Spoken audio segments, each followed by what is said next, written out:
किसी शब्द से अगर आप ध्वनि को स्पर्श करते हैं तो आप सृष्टि को छू रहे होते हैं।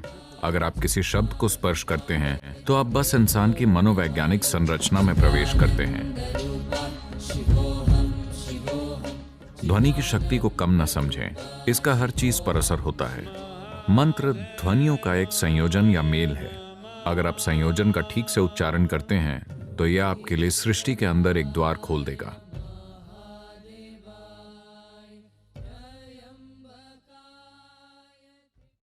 नमस्कारम सद्गुरु। अर्थ को जाने बिना क्या मंत्रों का जाप करना ठीक है? मंत्रों का कोई अर्थ नहीं होता। देखिए, मंत्र के दो आयाम होते हैं। मंत्रों से कोई अर्थ रखने की उम्मीद नहीं की जाती। इस परंपरा में विभिन्न प्रकार के मंत्र हैं। दुर्भाग्य से जो मंत्र सामान्य रूप से जाने जाते हैं उनके अर्थ दिए गए हैं ताकि लोग इनसे जुड़ सकें, क्योंकि बहुत से ऐसे मूर्ख लोग हैं जो ऐसी किसी भी चीज के साथ शामिल नहीं हो सकते जो अर्थहीन हो। इसीलिए वो सूर्योदय, सूर्यास्त, चंद्रमा, पूर्णिमा, हर चीज से वो चूक जाते हैं, क्योंकि उनका कोई मतलब नहीं है। पूर्णिमा का क्या मतलब है? कोई मतलब नहीं है। अगर आप प्यार में हैं सिर्फ तभी इसका काफी मतलब होता है, वरना ये है क्या? कुछ नहीं। इसके कोई मायने नहीं है। इसका मतलब है कि ये उपयोगी नहीं है। तो इस धरती पर सारे बेवकूफ केवल काम की चीजें ही करेंगे। हाँ, क्योंकि उनके पास जीवन को और जीवन के कई पहलुओं को पहचानने की कोई बुद्धिमत्ता नहीं है। ऐसा इसीलिए नहीं है क्योंकि आपने इनके साथ एक बेवकूफी के मायने जोड़ दिए हैं। ये वैसे भी मौजूद हैं। आपसे परे इसका अस्तित्व है। ये आपसे पहले मौजूद था, ये आपके बाद भी मौजूद रहेगा।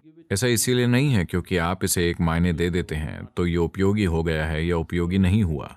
तो दुनिया में बेवकूफ लोग केवल अर्थपूर्ण चीजें करेंगे। वो बुद्धिजीवी हो सकते हैं लेकिन जीवन के प्रति मूर्ख। उन्हें जीवन की कोई समझ नहीं है। अगर आपके पास जीवन की समझ है तो आप देखेंगे कि वो सबसे अर्थहीन चीजें ही हैं जो वाकई आपको जीवंत रखती हैं। क्या ऐसा नहीं है? नहीं। इसीलिए उन्होंने दो तरह के मंत्र बनाए। मंत्रों का एक बड़ा समूह जिसका कोई अर्थ नहीं है, सिर्फ शुद्ध ध्वनि। आप हमारे संगीत में भी इसे देखेंगे। यक्ष कार्यक्रम अभी समाप्त हुआ है और हमारे कई लोग जो अर्थ खोज रहे थे वो पूरी तरह से ऊब गए थे, क्योंकि वो 40 मिनट तक आलाप कर रहे थे। कुछ तो कहिए, कम से कम शिव शंभो कुछ तो बोलिए।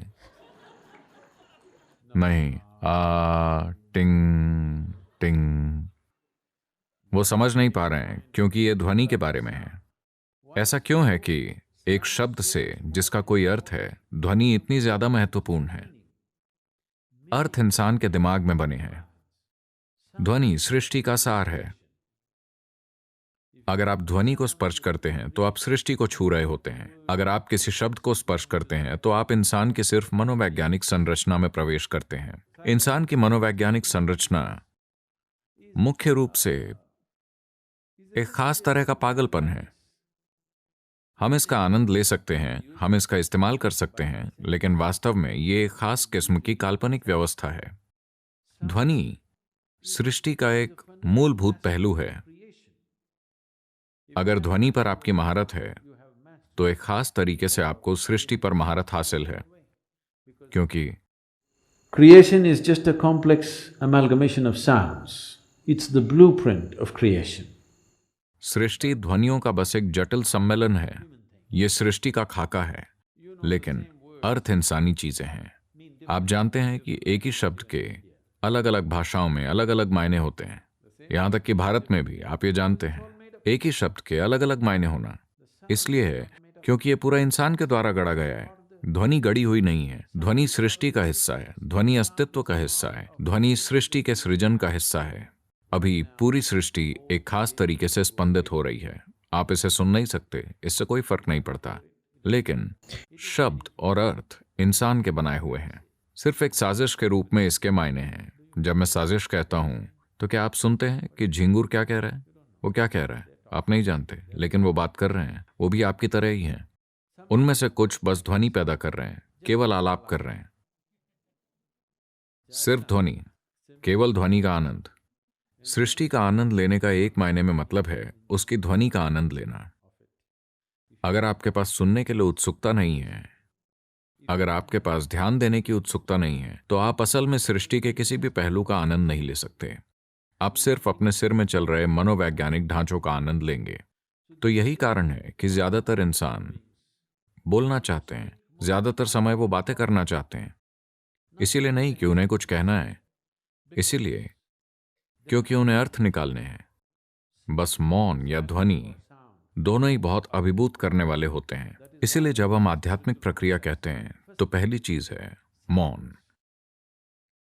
अगर आप मनोवैज्ञानिक रूप से बहुत स्थिर हैं तो हम कह सकते हैं ठीक है 30 दिन का मौन, 60 दिन का मौन। अगर आप मनोवैज्ञानिक रूप से नाजुक हैं तो हम कहेंगे ठीक है 3 दिन। 3 दिन में भी लोग पागल हो जाते हैं।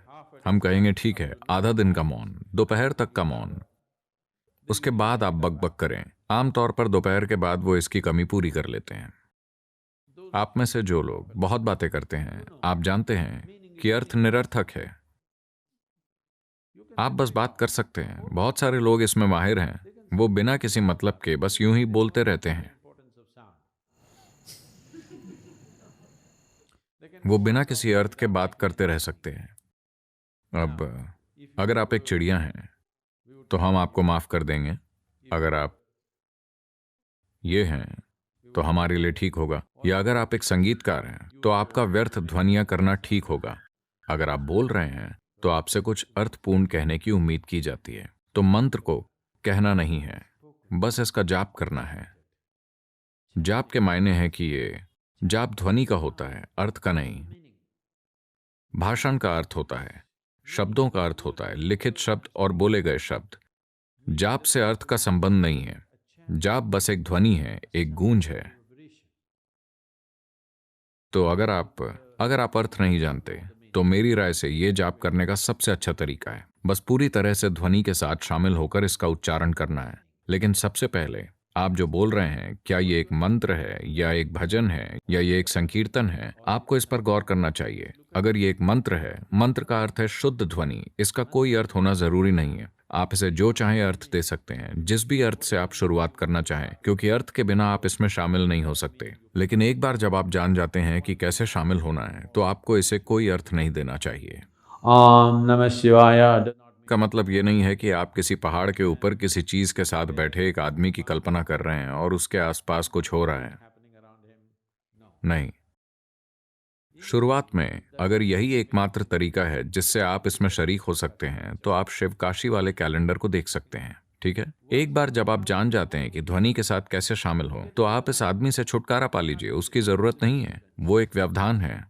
मैं लोगों को सम्यमा में बताता हूँ, वो जब करते होते हैं, उनका सवाल होता है कि अगर शिव आते हैं तो मैं उन्हें तमामों बार पुकार रहा हूँ, अगर वो आते हैं तो उन्हें अनदेखा कर दीजिए। क्योंकि मंत्र के बारे में ये चीज नहीं है। मंत्र ये है कि आप खुद को ध्वनि में शामिल करते हैं, क्योंकि आप स्वयं, आपका भौतिक रूप ध्वनि का एक खास पैटर्न है। अभी आप खुद को ध्वनि के एक अलग पैटर्न में बनाने की कोशिश कर रहे हैं, ताकि ये ध्वनि एक अधिक विशाल ध्वनि तक पहुंचने का जरिया बन जाए, जिसे आप ब्रह्मांड कहते हैं। ध्वनियों की एक अधिक विशाल व्यवस्था की प्रकृति ब्रह्मांडीय है। अब आप कुछ मौलिक ध्वनियों का एक खास क्रम में उपयोग करते हैं। आपको पता है, तिजोरी में तालों को कॉम्बिनेशन ताला कहा जाता है। तो आपको इसे खोलने के लिए इसका सही तरीका या क्रम पाना होगा। तो मंत्र एक कॉम्बिनेशन है। अगर आप सही कॉम्बिनेशन पा जाते हैं तो ये आपके लिए सृष्टि के अंदर एक द्वार खोल देगा। अर्थ अहम नहीं है। आप इसे जो भी अर्थ देते हैं, कितना भी ऊंचा या नीचा आपको लगता है कि अर्थ अहम है, असल में अर्थ एक गढ़ी हुई चीज है। ये एक मनोवैज्ञानिक प्रक्रिया है। इसका कोई अस्तित्वगत अर्थ नहीं है। किसी शब्द का कोई अस्तित्वगत अर्थ नहीं है। अभी हम जो भी हिंदी शब्द बोल रहे हैं, उसका पेड़ों के लिए कोई मतलब नहीं है। लेकिन अगर आप असल में आजमा सकते हैं, ये प्रयोग किए गए हैं। अगर आप यहाँ बैठकर खूबसूरती से गाते हैं, मैं वो नहीं कर सकता, लेकिन अगर हम यहाँ बैठकर वाकई में गाते हैं ठीक से तो पेड़ फूलों से भरा हुआ है। ये यक्ष के कारण हो सकता है, ठीक है, बारिश ने इसमें मदद की है, लेकिन ध्वनि की शक्ति को कम न समझें। ध्वनि की शक्ति को कम करके ना आंकें। इसका हर चीज पर असर होता है। या अगर आप एक मंत्र का जाप करते हैं तो पेड़ इसका उत्तर दे सकता है। अगर आप संगीत गाते हैं तो ये उत्तर दे सकता है। अगर आप बस एक विचार पैदा करते हैं तो वो इसका जवाब दे सकता है, लेकिन अगर आप बोलते हैं तो ये रिस्पॉन्ड नहीं करेगा। ये पेड़ के साथ सच है, ये चैतन्य के साथ भी सच है।